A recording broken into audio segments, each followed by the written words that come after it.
याद है छोटे वेले जॾां बांदर किला खेॾदे हासे। याद है छोटे वेले जॾां बांदर किला खेॾदे हासे।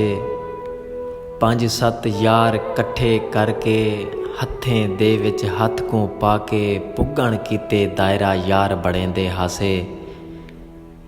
बाद पुगण दे सारे जुत्तियां कट्ठियां करके खंभे नाल एक रस्सा बध के जैंदी वारी होंदी हई उकू रस्सा देंदे हासे।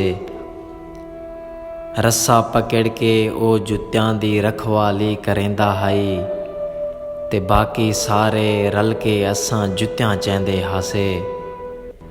जेकर रस्सा छुट पोवे हा उंदी खैर न होंदी हई। जेकर रस्सा छुट पोवे हा उंदी खैर न होंदी हई। सारे रल के ऊं शोदे को खले यार मरेंदे हासे। हिक जुत्ती जॾां बचदी हई ओ रस्सा छोड़ के भजदा हा। हिक जुत्ती जॾां बचदी हई ओ रस्सा छोड़ के भजदा हा। जे तई उच्ची जाह नहीं चढ़दा मरण दा मारा देंदे हासे ऊको यार कुटेंदे हासे। याद है छोटे वेले जॾां बांदर किला खेॾदे हासे।